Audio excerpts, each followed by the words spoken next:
Hello बच्चों, let's read the question. The question is cell organelle that acts as supporting skeletal framework of the cell is A में है Golgi apparatus, B में है nucleus, C में है mitochondria and D में है ई। तो आइए देखते हैं हम इसका की कंसेप्ट। तो अगर हम बात करें इसके की कंसेप्ट की, तो इसका की कंसेप्ट हो जाएगा सेल ऑर्गेनल्स। अगर हम सेल ऑर्गेनल्स की बात करें गिवन ऑप्शन की, तो सबसे पहले बच्चों आपका बोला गया है क्या, गोल्गी एपरेटस। तो गोल्गी एपरेटस क्या होता है? गोल्गी एपरेटस जो है ये आपका एक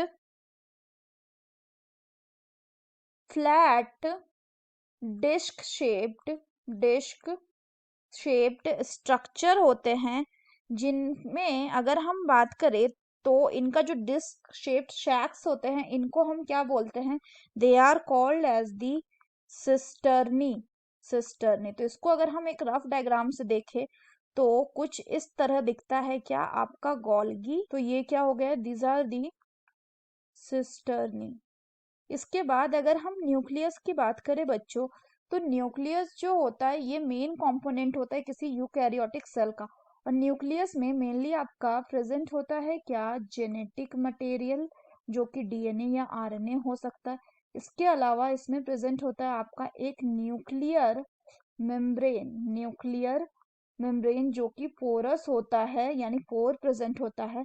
फर्दर बात करें तो माइटोकॉन्ड्रिया जो है ये एक डबल मेम्ब्रेन स्ट्रक्चर, इसको हम क्या बोलते हैं? इसको हम पावर हाउस कहते हैं सेल का, power house of the cell. वहीं अगर हम एंडोप्लाज्मिक रेटिकुलम की बात करें तो आपका ये जो एंडोप्लाज्मिक रेटिकुलम है बच्चों, रेटिकुलम ये मेनली डिवाइडेड होता है दो डिस्टिंक्ट कंपोनेंट में। का अगर हम एक पार्ट की बात करें तो उसको कहते हैं ल्यूमिनल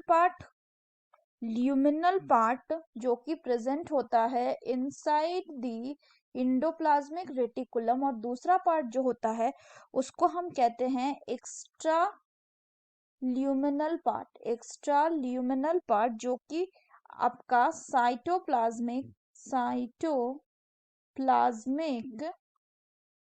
कंपार्टमेंट होता है। कंपार्टमेंट्स जो ईआर होते हैं ये मेनली फर्दर बात करें तो फर्दर दो तरह के ईआर हो सकते हैं।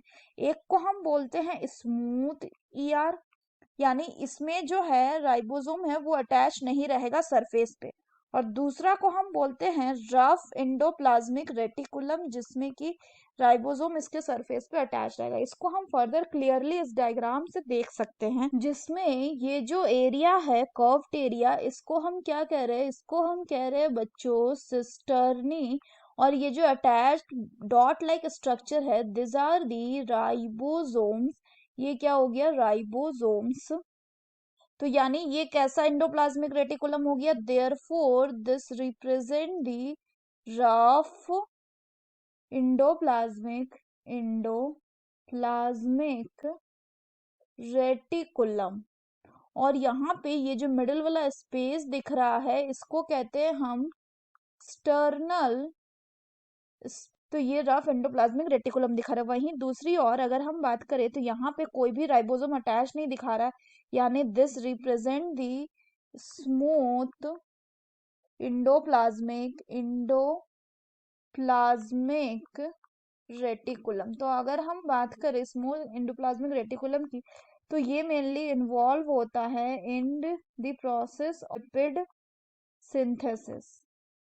तो अगर क्वेश्चन की बात करें तो इसमें बोला सेल ऑर्गेनल जो एक्ट करता है as a supporting skeletal framework of the cell is correct option will be option D, that is ER. ER को हम सपोर्टिंग स्केलेटल